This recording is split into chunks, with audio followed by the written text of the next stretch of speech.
Welcome to the Coaching Coordinator Podcast. Joining me today from National Conference in Louisville is the defensive line coach at Miami of Ohio, EJ Whitlow. EJ, great to be sitting down and talking ball with you here. It's definitely a pleasure. Appreciate you having me out. It's been a great experience so far, and like you say, definitely thankful for this opportunity. Well, EJ, I met you back around 2009, maybe. I think you were an intern, just starting out in the game at Notre Dame College, which was a startup football program, NAIA at the time. Now they're a D2 powerhouse. Incredible climb for that program. But at the time, you guys were just getting things started at Notre Dame College. And talk to us a little bit about just that start, especially in a startup like that. Well, the biggest thing for me is it was an opportunity to really lay the bricks in the foundation of a program. And I've continued to follow them, and obviously they've had a lot of success recently with going to the Elite Eight and the quarterfinals and conference championships, and it always have a special place in my heart because it gave me my start. It gave me an opportunity to be a part of something that's never been done before, and to say I was a part of helping start a program that had never had football before. It was just an awesome experience, that helped propel me to get where I am today.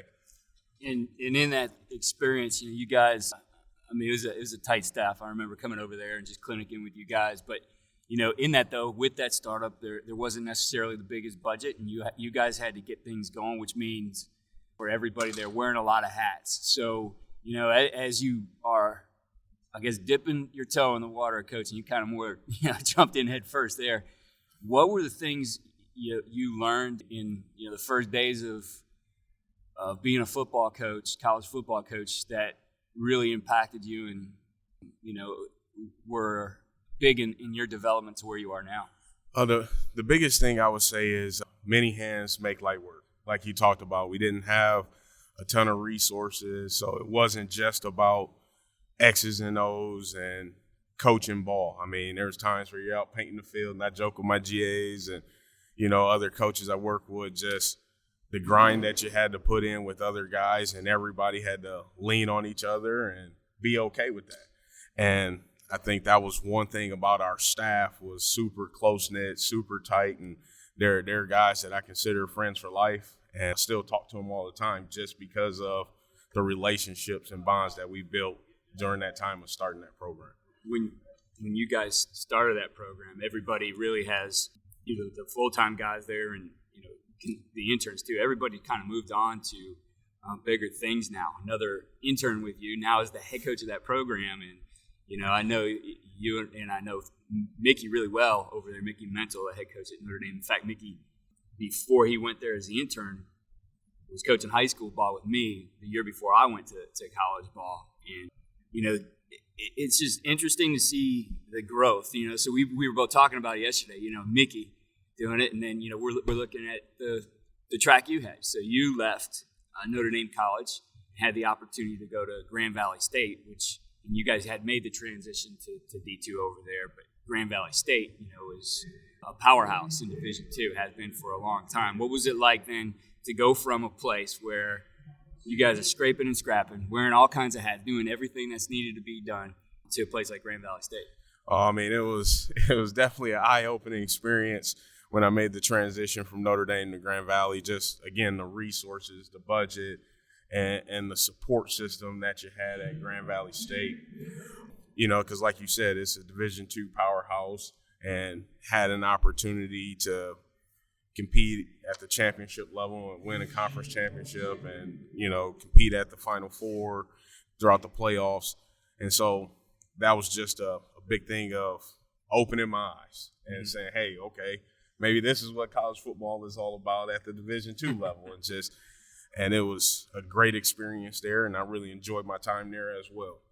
With that experience, you start to see, especially at a place like Grand Valley, there's been some incredible coaches who've come through there and made it big time. But, again, in that next step in your journey, what were some of those impactful lessons you learned at Grand Valley State? Well, the biggest thing is just continue to work, just continue to keep your nose down and work and work and work. Even if you have all the resources, resources don't win you games. You still got to put in the work. You got to put in the hours and the time and commitment level to the game and to developing your guys and developing the roster and recruiting, all those things that were instilled in me at Notre Dame College still held true at Grand Valley State. And that was the biggest thing, is just staying true to who I was as a coach and the things that kind of got me my start and my foundation in this profession. EJ, now you move on to Miami there, and you have your own room at a Division I program, and so now it's certainly you're going to build around Coach Martin's culture and everything, but it is the opportunity for you to run that room and teach those guys in a way that you're going to get the most out of them, right? For you, what are the things that you want to see? I mean, there's all kinds of those skills you want out of your defensive lineman, but what are those characteristics you want to see out of those guys in your room? Well, I know one thing that we talk about as a staff at Miami, we talk about toughness. We talk about guys that are smart, going to be smart players and prepare the right way. And, that's the biggest thing, tough, smart, and play the game the right way. And we harp on that over and over with our guys, and that was one of the biggest reasons why we were able to win the MAC championship this year. Our guys really embraced that process, embraced that message that, hey, we're going to be tougher than the guys we play against. We're going to be smarter than the guys we play against, and just embrace it. And we had a great group of kids that we were able to achieve something really special this year. If I were to sit down with your guys and say, what are those sound bites you hear again and again and again out of Coach Whitlow? What are some of those things they hear out of you that's just it becomes ingrained in them, right? They get to hear it. They probably hear it all day and night. They're going to leave, and 20 years later, they're going to say it when they see you. What are those things? A lot of things that we talk about in our room is just an alpha mentality. I want guys that want to be the best in everything that they do, both on the field, in the classroom, socially when they walk around the campus, just anything that's attached to their name, put their best foot forward. And I know they hear me talk about that all the time. Hey, is that an alpha mentality? Is that an alpha dog mindset? Because I feel it's all connected. It's all connected. If you want to be a great football player, you're going to take care of your business in the classroom. You're going to take care of your business socially, because it's all interwoven. Yeah. So, Coach, taking a look at the on-the-field stuff and, not necessarily getting into scheme. I have a lot of coaches on defensive coaches who talk about things like how to stop the RPO and talk about all these adjustments in the coverage and anything. When you look at any defense, if you got those, guys up front who can handle their job well, everything else kind of starts to become easy. The coverage behind, the guys who are getting manipulated kind of don't have to worry as much as a runner pass. They can slow play it and take away some things. So what are the keys for you for those guys to be successful, especially against, all the things that our offenses are trying to do to you? Well, the big things that we talk a lot about is just one man, one gap. Feasting your gap, doing your job, and, being relentless. And that's the big thing with us up front is we're going to play hard. We're going to play physical. We're going to try to impose our will on our opponents and impact the game that way. And, we understand it's everybody working together. It's 11 guys playing together as one on defense. And my guys understand we got to have 4 guys up front that everybody can trust to do their job and do it the right way. So let's talk about the run game first. You're going to be talking here a little bit on field, doing a on-field demo with pass rush progression, but run game and being able to maintain that gap. What are the things that you are constantly preaching to these guys from a technique standpoint to be able to hold that gap? Well, the number one thing is you got to get off the ball. You got to get off on movement. And then the next thing is hands. You got to have violent, powerful hands. You got to be able to put your hands on your visual key and eliminate space. And if you're able to take away that space and be violent with your hands and control the line of scrimmage and get knocked back and reset the line of scrimmage, as we like to say, you're setting yourself up to be successful in the run game. With that, what are your favorite ways to train the hands? I guess, you don't get involved necessarily off-season in the weight room, but there's things they can do. So from off-season all the way through what you do in season, training the hands. Well, the big thing is we do a lot of partner work, body on body, as getting in your stance, hitting your targets, hitting your aiming points, near hand on the breastplate, outside hand on the bicep, and just work on delivering a strike, elbows tight, thumbs up, just all the fundamentals of how to deliver a blow. Then we'll progress into being able to use a sled. And now I got to use my hands, bring my hips, uncoil, really be violent with those things. And it's just muscle memory of just doing it over and over again of how to deliver a blow. So in that, I think there's a couple interesting things. Number one, I love that idea of being able to do the partner work. And as a coached offensive line at the college level too, I mean, to me, that was a very important time. We're training hands the same way there. Being able to get your hands on those targets, the actual body target, where those things are going to be, I think, is very important. Now, we want to be smart. We can't be banging bodies all the time, so that's a little bit of, fine detail work. Then you mentioned going to the sled. So the challenge, I think you would agree with the sled, is it's not exactly shaped like what we were just hitting. Doesn't exactly have those targets. So how are you able to, I guess, train some of that so it does carry over and, you don't form the bad habits of because it's a flat pad or the surface is different and putting your hands the wrong way? Right. So one thing that we like to do, and I like to do with the guys, is we'll take like some resistant bands and we'll put them around their wrist and make like semi-handcuffs.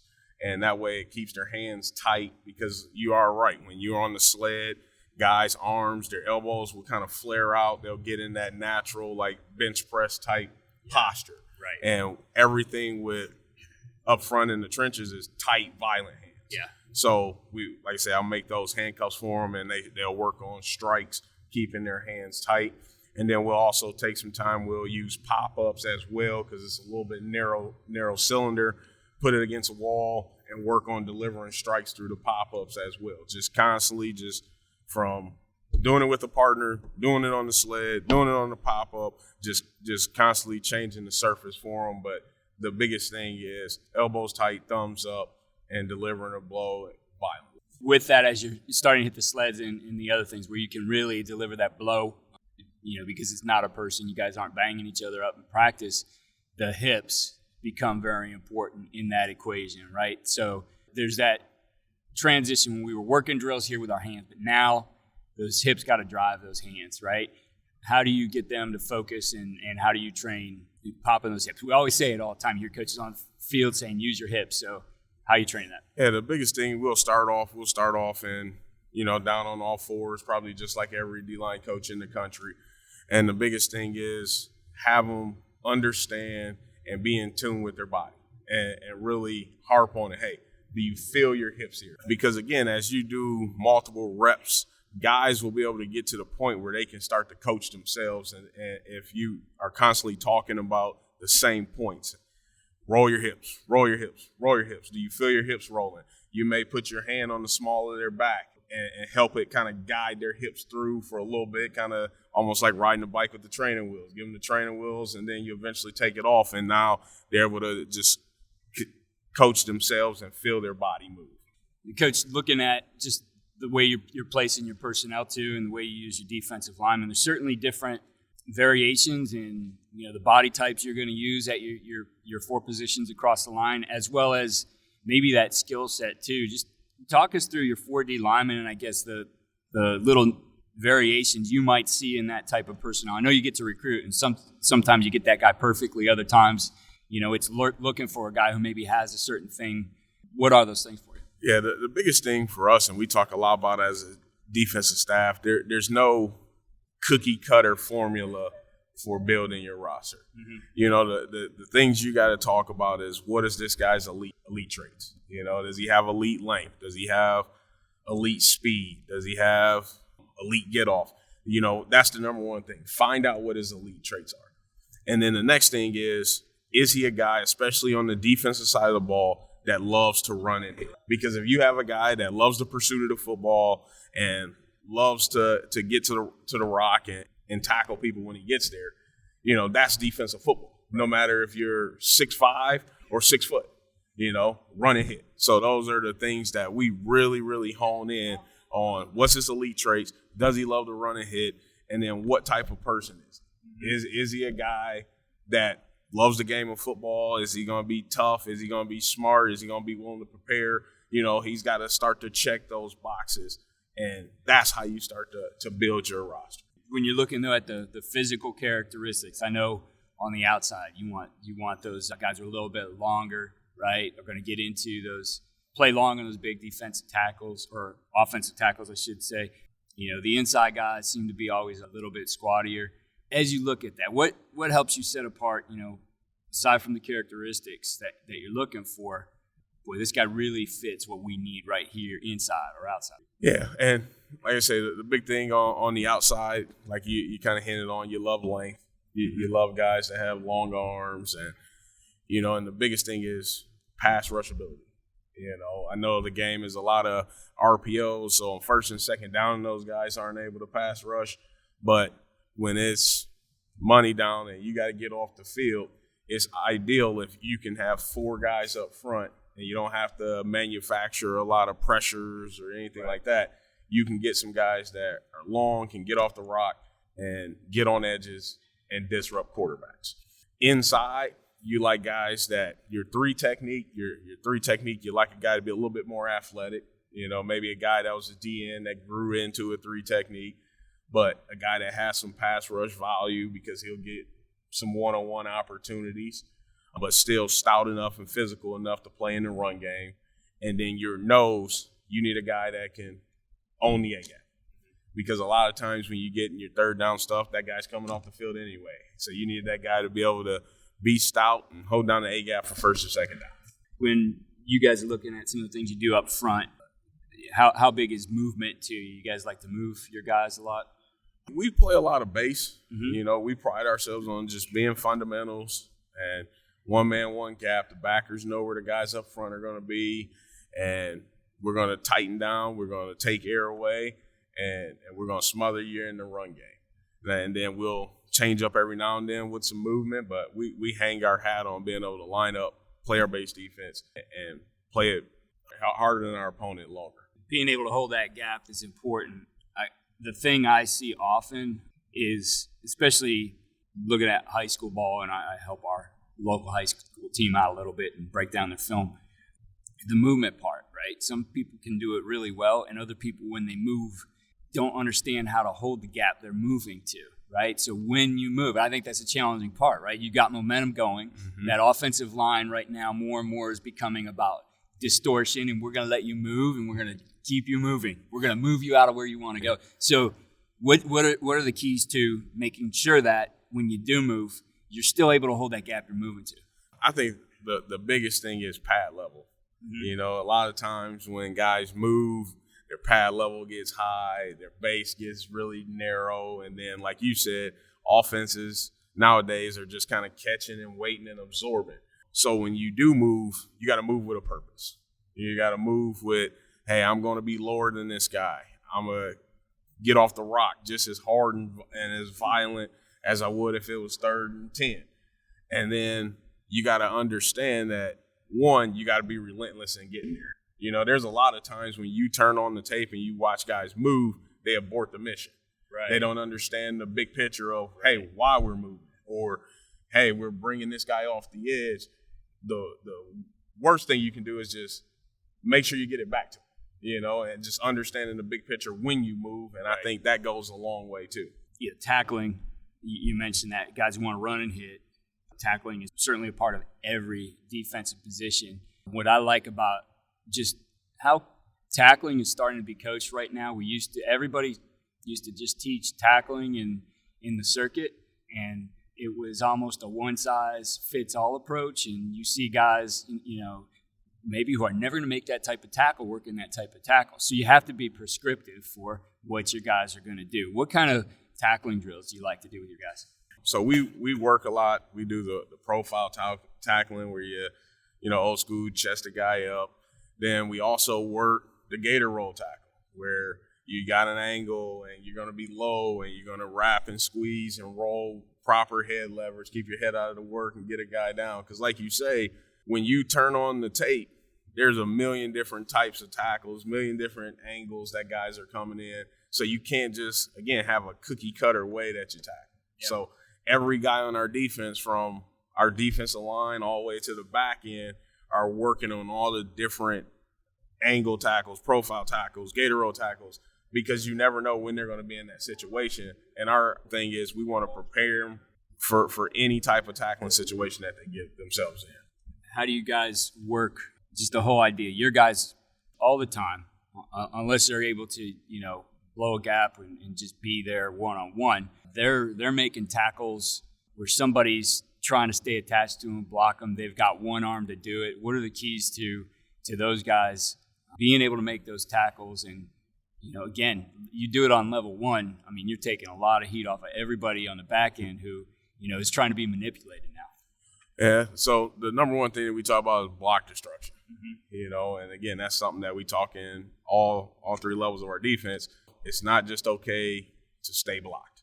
So we work a lot of hands and block destruction, shock shed, arm overs, just different ways to free yourself up to now put yourself in a situation to be able to throw your body in there and get a guy down on the ground. And like you say, up front, it's not always going to be pretty. It's not always going to be clinic tape of how you get a guy down. The number one thing is get them on the ground so we can line up and play again. And so we just harp on that. Now we do harp on the fundamentals and, keeping your head up and being technically sound. But the number one thing is get him on the ground.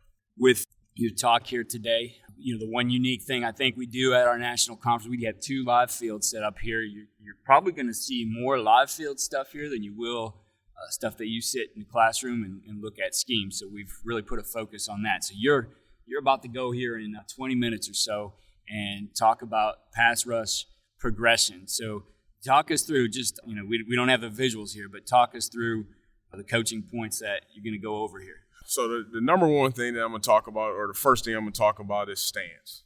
Because I think the key to being a great pass rusher is I got to have a great stance and a great get-off. That's number one. So we're going to explain, and there's many ways to skin a cat, but I'm going to just go through what I'm teaching my guys of how to get in the stance. Then I'm going to talk about aiming point. Where are your eyes? Where are your eyes when you're in your stance? And I think it's unique, kind of some of the things that we talk about of not keying the football, but, eyes on our visual key. He moves, I move. So we'll talk about that. Then we'll talk about first step. A lot of times a rep can be won or lost within the first 2 steps. Am I wasting time because I false step? I step underneath myself. I step in the bucket, go backwards to go forward. All that stuff matters when you're trying to get after the quarterback. Once we talk about those, we'll start to talk about the tool belt that would give my guys, whether it's a near arm chop. We work on a long arm stab. Then we have a counter. And those are kind of the base fundamental tool belt that we give a guy. And then we'll talk about everyday drills that we work on to work hips, because I think hips are extremely important when trying to rush the passer. Yeah. So we'll go through our agiles, then we'll go through some pop-up work, and that's kind of the layout that I got for us today and just in developing pass rushers. So going back to that footwork, you hit on something very important there. The false step, and I used to study this for receivers, but it applies to every position. The false step, or stepping on yourself, will add 0.2 to, let's say, a 40 time, right? So if I'm thinking about your false step, just add a 0.2 to where you're going as a team who's throwing the ball, it doesn't seem like a lot, but 0.2 is a world of difference, right? When I have, instead of 2.4 seconds to throw the ball, to go to 2.6, 2.6 to go to 2.8, because I'm going against a D line who everybody's false step and they're not clean on their footwork. That's going to make a difference. Oh yeah, and like I tell my guys all the time, it's the difference between a sack and a knockdown. Yep, it's the difference between that or a roughing the passer call. It's that false step that, like you talked about, that 0.2 of a second. It means the world. And like I said, we gotta be cleaning our footwork up front and make sure that everything we're doing is attacking and working towards the quarterback set point. As you guys are rushing the passer, and I know you're gonna work all your different moves with your hands to try to get free of that guy. If you're still engaged, are those guys looking to do anything with their hands to try to tip that pass, knock it down? I've heard that coached in different ways. I think there was a pretty neat article about Greg Schiano and how he was coaching that at Ohio State, which I think at the time was driving Irvin crazy till he understood what was going on. But how do you coach that up? Yeah, we talk a lot. We call it the match hand, where, you get separation and you're not getting home. Well, now the next step is let's bat the ball down. A bat down is just as good as a pressure and a throwaway because, again, first and 10 goes to second and 10. Now they're behind the sticks. They're off the schedule. So we work a lot in our circuits of getting the guy locked out, separate from him, quarterback breaks the egg. Now we match up with our match hand with our near hand, and we're working to bat down passes and get our hands in the throwing lane. Looking at the pass rush, again, you mentioned the hips, right? Great to have a guy playing long, but if those feet stay behind, he's not getting anywhere. So a big part of being able to get by those guys is to bring those hips through, to get those hips even and then through the offensive lineman. Coaching points for that. Biggest thing is, you got a lot of same arm, same leg. It's got to be tied together. And as I bring my hips, I want to get skinny, want to reduce my surface area, and try to get my hips, like you said, to clear his hips. Because once I get to that sweet point, now it makes it difficult for him to recover and try to save the rep as I'm going by him. Coaching up these guys on just that basic pass rush you want to start with, and then the counter moves. Talk us through that. Like I say, the number one foundation of what we talk about is the speed rush. Everything's set up off the speed rush. You got to make the offensive lineman feel that you can run by him before you can get into anything else. But once you got that guy, really kicking out of there, really turning his shoulders, well, now you can take advantage of him being 300-plus pounds trying to flip his hips or stop on a dime, because we talk about if he's doing the job in front of you, he ain't doing it behind you. So we work a lot on getting the guy running, racing the space, and then countering and coming back underneath and making that guy have to change directions multiple times. You may not get there on the first counter and maybe the second one. Like, you just got to stay active and you got to stay relentless in your pass rush. With the way you coach your guys, and I'm sure it changes as they kind of progress through your program, but what do you feel is the right amount of moves for, let's say, just an average guy? I mean, there's some elite guys who can do all kinds of stuff, but what do you want to make sure, like, we got to get you good at this many things in order to be really effective against anybody? I think you got to have a primary move that's like your go-to, and then a counter off of that. And then just be relentless and a high motor guy that's going to keep scratching, clawing, fighting to try to get to the quarterback. But I think if you got a really good primary and a really solid counter off of that, that's all you need in your tool belt. That's what I think. Now, on the offensive side, we're looking at that, and we're coming in with a scouting report. Here's his primary move that we see all the time. Here's his counter. So we're going to work against this guy that way. As you get through the season, do you do anything on offense? We always talk about scheme-wise, offense, defense, breaking tendency, right? Is there anything then you try to coach them through, like maybe adding a wrinkle to that to help them out? Well, the big thing we talk about, like I say, when we break down offensive linemen, we break down what type of pass set is. Is he a short set? Is he a guy that shows his hands early? Is he a guy that has low hands, high hands? And we try to break that down, and then that'll help us kind of put together our menu of, hey, these are the type of moves that you should work on this guy. Right. And then, throughout the week, we're practicing that, honing in on, hey, these are the moves that we should go into the week with. So, Coach, you shared a lot of great detail here on all the fine points of playing defensive line. I think some of this next question you maybe answer a little bit, but for you, with all things you do as a coach, what would be the one thing you say that this really gives my guys, the winning edge? It doesn't have to necessarily be on field, could be off field, could be do what you do just to build character. But what gives your guys a winning edge? I think attitude. Because like I said, there's a million ways to skin a cat. There's a million schemes, 4 down, 3 down. Everybody's kind of teaching the same fundamentals that D-line play. But I think if your guys have the right mindset, the right attitude, they're going to play extremely hard and play tough and play together. I think that's the biggest thing that separates you is a mindset. Coach, how can our listeners connect with you on Twitter? Coach Whit, so Coach WHIT_MU. Coach, I appreciate you taking the time here, and I'm excited to see your presentation here in a few minutes. Thank you, and thanks for having me again.